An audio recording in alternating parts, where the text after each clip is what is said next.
the side effects of Keynesianism, this economic policy which was developed on the basis of the theory of John Maynard Keynes, has side effects, had side effects. And one of the side effects is more and more money putting into the circulation, so this leads in tendency to more and more inflation. And another side effect is, where does the state get this additional money from, if not from the taxpayers only, by more and more state debit. The state becomes more and more debited, it takes more and more credits. And for the credits, the state has to pay more and more interest. And so the state gets more and more into this trap of debts, of growing debts, and will lose its capacity to really make policy. So this is very short idea only in this direction, that the Keynesianism in the short run brought amazing effects, but on the long run it produced more and more side effects, and then it is understandable that there was a counter-revolution against Keynesianism, which originally was called monetarism, Milton Friedman in the United States, politically then Margaret Thatcher in Great Britain, and Ronald Reagan at the beginning of the 80s. Yeah, the monetarism, and this led more and more into what is called globalization. Globalization and neoliberalism. And they made the promise, if Keynesianism is put back and drawn back and reduced, and if the role of state is reduced, privatization of public functions more and more market economy elements should be re-established, then it will lead to a growing welfare or wealth, a growing wealth round the world. Without a welfare state, only by market economy. And now we see that this obviously is more than nearly 30 years now of this kind of policy and this kind of ideology. Not really solved the problems, but quite in contrast and in contrary, the problems escalated more and more. So, to come back to this graph here, the national product and also the worldwide social product cannot develop like this in the long run. It must lead into periods, at least a diminishing growing rate, or even recession, or even more. What is happening if the growth of national product, or international product we should or could say, can follow the path which the interest burden makes necessary?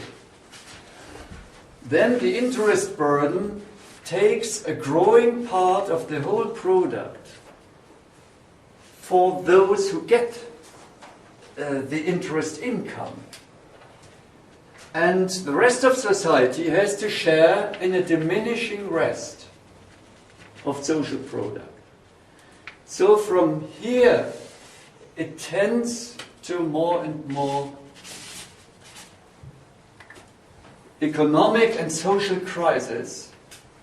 For example, those companies and corporations which calculated on the basis of such prognosis, they now see what they get, the sales volume, what they get by selling their goods and services, is not as high as they expected.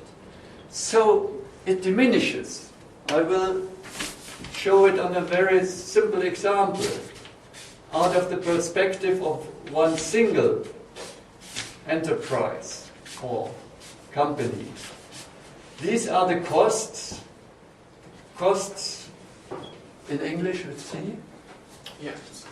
C, this is also for consume, it's difficult. Here it means cost. The cost. Then the sales volume. Erlöse in German. Sales volume. Then this, if the sales volume is more than the costs, then this is a surplus, a profit, let's say. And there is some very important line. If the company manages to have the sales volume above the costs, then it is like a person who has the head over the water surface and is a good standing in the ground, and is glad and optimistic. But if now the average, the sales volume go down, then the situation changes. On average, let's say it goes down like this, then these are losses here. These are no profits. It goes into the negative. And we say here it is plus, and here below this line it is minus, or red figures in the books. Okay, what happens?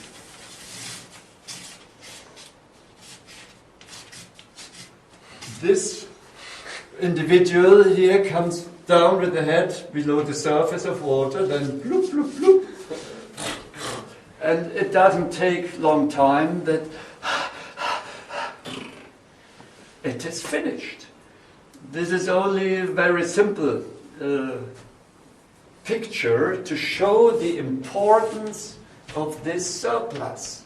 And if this is not possible to be realized for more and more companies, then they get into the red figures, they get into the loss, and the consequence in a market economy is usually.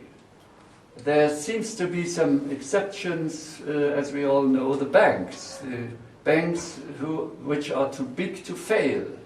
They are saved by all these umbrellas. We call it in German Rettungsschirme. I do not know the English, like an umbrella to protect against the rain usually. Okay. This does not mean that every enterprise, every company or corporation is in this situation. Some, they will manage to hold the head above the surface, but the more it must hit others to drown, to be eliminated. Okay, so this means that this interest system, in this example, tends to economic crisis on the long run. And it takes some time that this effect becomes more and more relevant. I should propose a break at this moment, 10 minutes or so. A little more fresh air.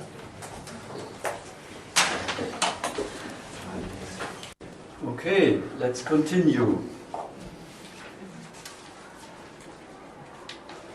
Nearly nobody is conscious about the fact that one is also involved in interest burden if one never has taken a credit. Why? Each buying a product, goods or services, includes the costs of the producer, and a part of the costs of the producer of this goods and services is the interest burden. And this interest burden is calculated into the price. So if we go in the shop and buy whatever, there is a certain part of the price only interest burden. It is one could call it the indirect interest or the unconscious interest, or however. And the question should be, how is the percentage?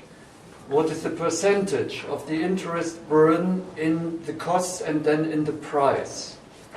It differs. In some branches it's very low, where the capital has not such a big importance, and where the capital which is taken as a credit is only for short time. But there are other branches and sectors in economy where the credits and the money and the capital which is taken is running over a long period, decades, and the interest burden has to be paid. For example, building houses and building power plants and so on.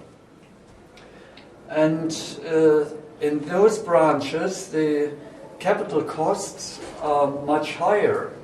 And so, on the average, the question is, what may be the average? And there do not exist official statistics, which is amazing, because it's interesting. It should be an interesting and important question, and it should be possible to answer this question.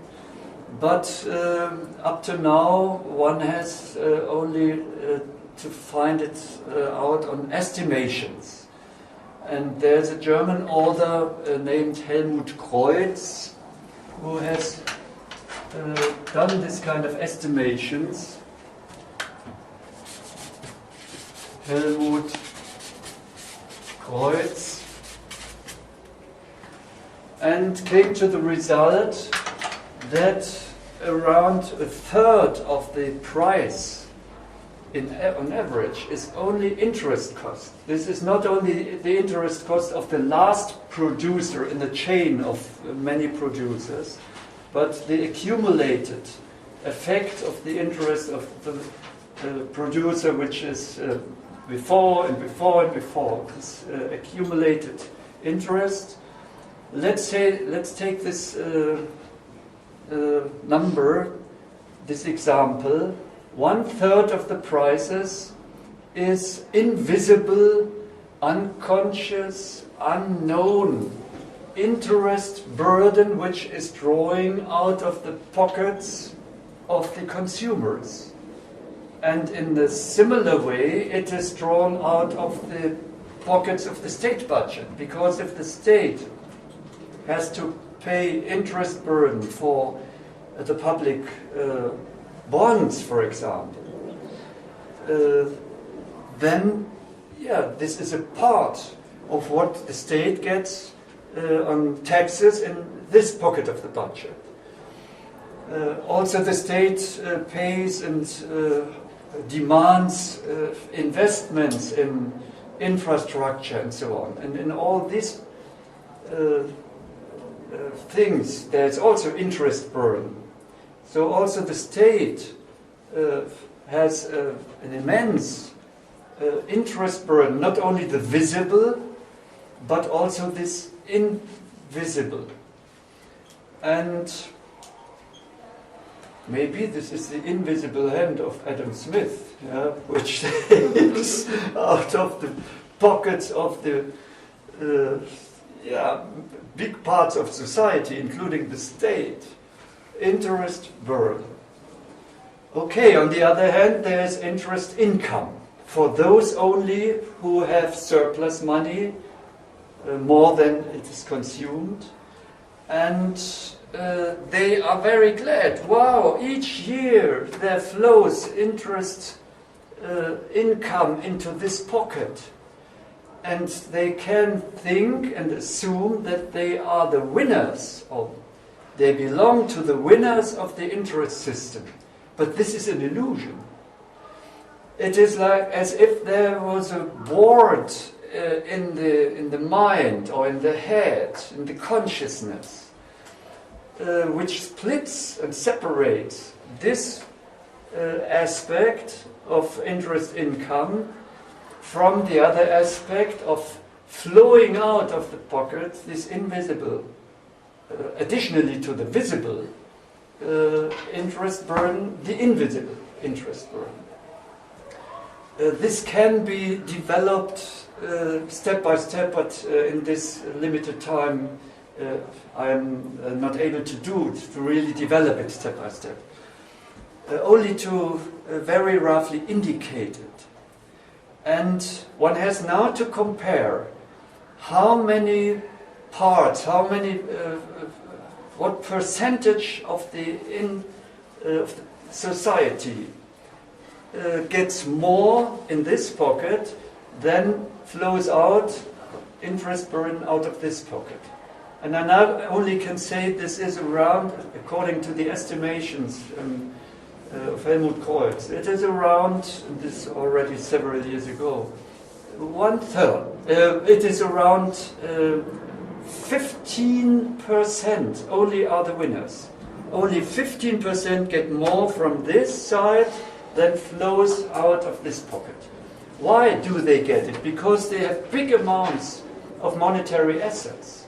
And what they get by these big amounts of monetary assets, an interest income, is more and much more and huge, much more than what they also pay an invisible and indirect interest by the mentioned reasons. 15% only. This means 85% of society. They lose out of this pocket more than they get in this pocket annually on interest, through interest income. If this would become conscious, for those 85% of society, maybe there would be some change. And Henry Ford is cited to have said, if the population would understand the monetary system, and this includes the interest system, if they would understand really deeply, we would have a revolution before dawn tomorrow. So this is showing that in this issue there is lying really immense importance. Immense importance. I will only very rough illustrate what should be developed step by step, that there are different parts, 10% of the less incomes up to 10% with the biggest incomes, and between all these other columns, 1, 2, 3, 4, 5, 6, 7, 8, 9, 10. This only symbolizes, indicates unequal distribution of income. And what I mentioned is the result that this invisible change of distribution by the interest system leads to more and more and more and more income at this edge. So it is some kind of redistribution from down to up, to the top. From those, it is taken from them and added to this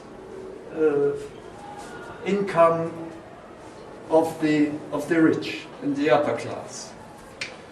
I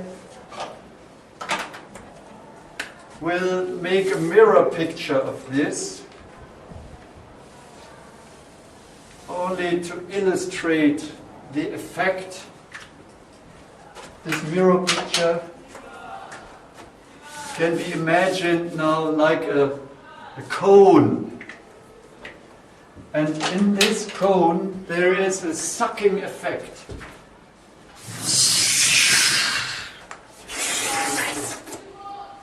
From these edges of the poor and middle class to the upper class. And this effect is not only continuing from year to year and not obvious, but it happens day and night. But it's also escalating. The velocity of it becomes faster and faster.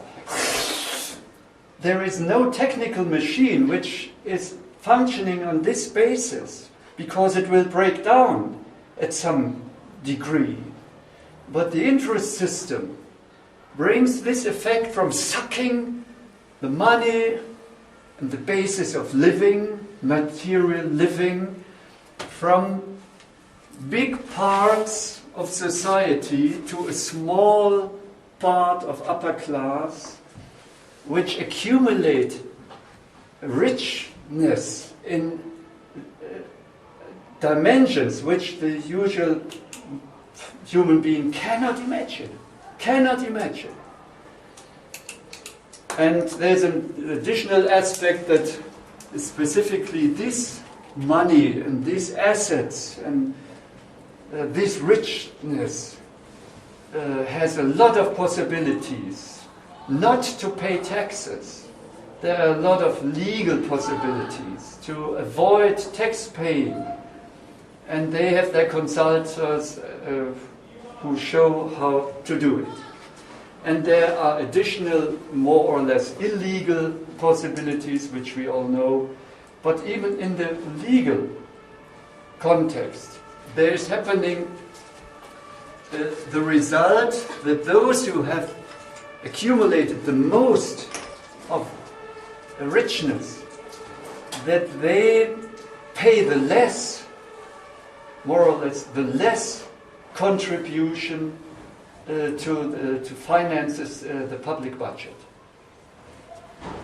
So, in some way one could say this accumulated money is disappearing into the black holes. We know it, this expression out of physics, astrophysics, the black holes in the universe, they have such kind of attraction that no light comes out of them. And here we could say these are the black holes of the international financial markets. Okay, I will focus on another aspect of this interest system and start with a different graph where I show here social product or national product, let's say national product, goods and services, and here I show the national income, the sum of incomes in an economy, national income. And both are connected, where during the time where this is produced, the incomes flow, and the incomes are the source to demand this parts of national product. Here is the demand. Demand for consume goods. Now again, this C is in this graph, but it means consuming. Consuming income, consume demand. Those individuals or households demand parts of the national product in form of consuming goods and services. Then there's another part, additionally, or some kind of surplus. This is called saving in context of the whole economy. Saving. And long time in economic theory, starting with Adam Smith more than 200 years ago, and then continuing or repeating in later theories, as I already mentioned very short, the neoclassical theory, 100 years around that, it was founded after the classical economy or economics. Again and again there was the idea that what is saved on this side will be brought to the banks, to the commercial banks, and these commercial banks will lead it through and will lend it to debitors, for example, companies, corporations, for investment. They then demand investment goods, machines and factory halls and administration buildings and whatever. So if this would happen, there would be enough demand on national product so that there would be no problem to sell the national product in total, in the sum. The aggregated demand would fit to the aggregated supply. And there may be differences in several sectors, but there the prices would indicate it and lead to change. I do not want to go into these details. They are generally known, these ideas. But the question is, if this is not functioning like this, what are the consequences? And there was one very interesting economist, but he was not on the academic way. He didn't study economics, but he developed a deep interest in the interest system and its problems. And I mentioned this name, the Silvio Gesell. Usually his name is not found in the textbooks of academic economics.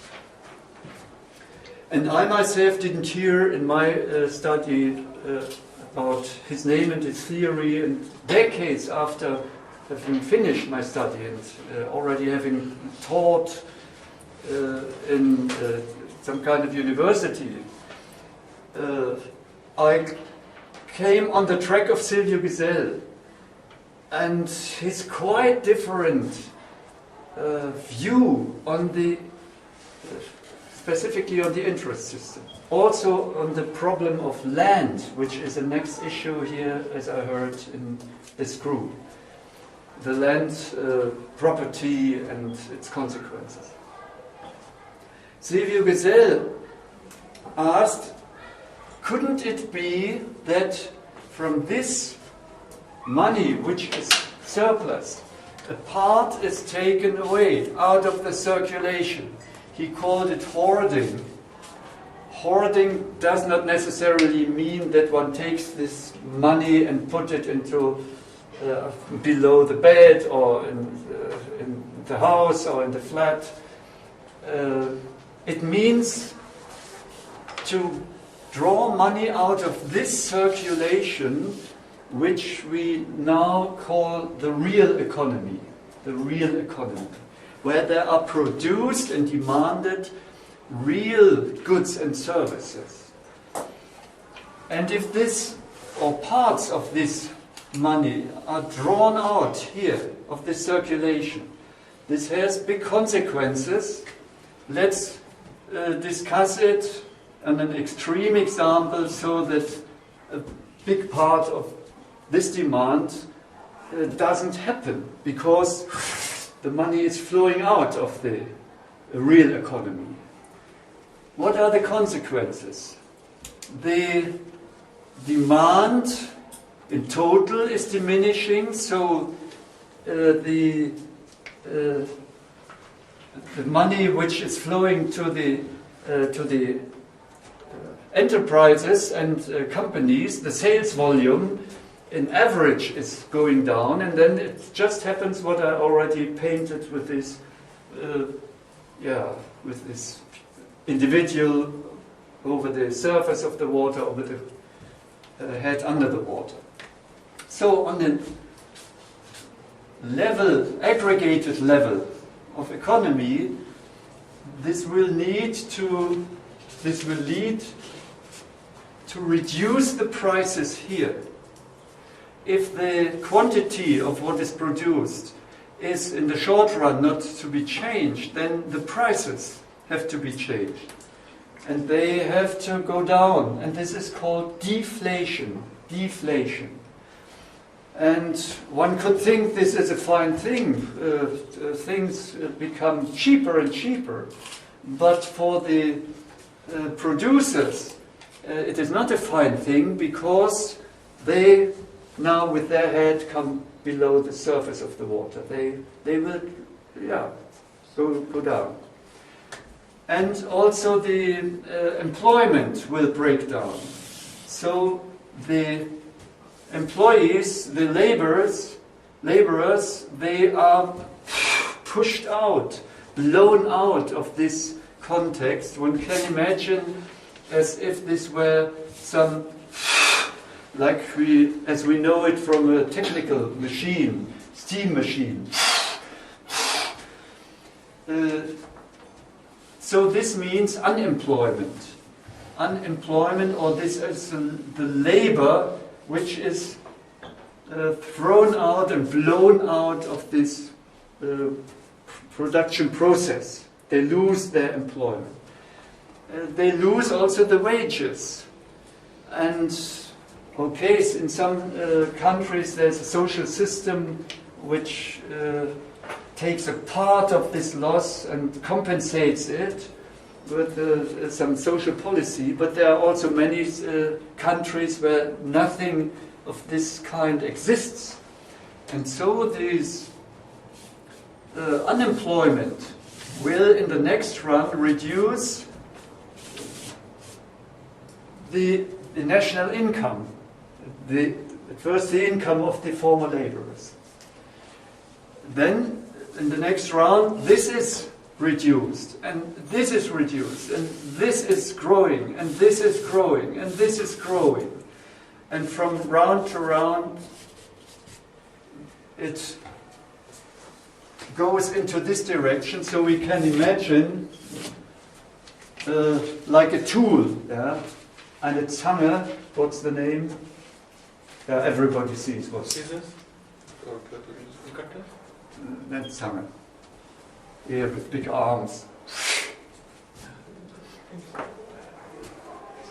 So there is a big importance on this question: does this saving, does this surplus money keep in this circulation, or is there some kind of a hole?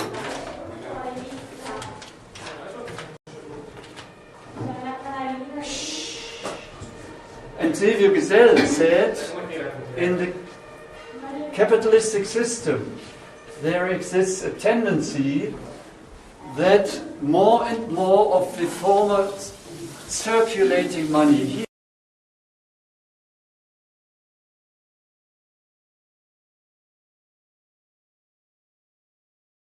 is drawn out and flown out of the real economy. Why? He said, on the long run, it is impossible to keep the profits, and on average, on a level which is enough interesting and which is also enough able to pay interest for the creditors. So it will become more and more difficult to sell the products, and even in the world market. it will become more and more difficult to take more and more resources because they are not unlimited usually. So they become more and more scarce and more expensive. So from two sides it will diminish the average profit rate. And this profit rate must not go down until zero to be uninteresting, but also on a higher level. It begins for those who keep the money, who keep the so-called liquidity, the money which is surplus over the consuming demand. For those, it is more and more uninteresting to put and invest their money into an economy and into companies or into credits for those companies and so on. If this is only a very small, a very low level. Because to hold the money liquid, this is an expression of Keynes 20 years after Silvio. He called it liquidity, and some or many may prefer to keep this money liquid in order to have it available for some opportunities which may develop in future. Only this possibility to take an opportunity, for example, to speculate with this money, is worth enough to hold this money back and not giving it for a low interest rate or a low profit rate into this real economy. So this money not only keeps in a situation where it is hold and stagnant, but it is starting from here in quite different spheres, which I symbolize this way. This is what we call the international financial markets. And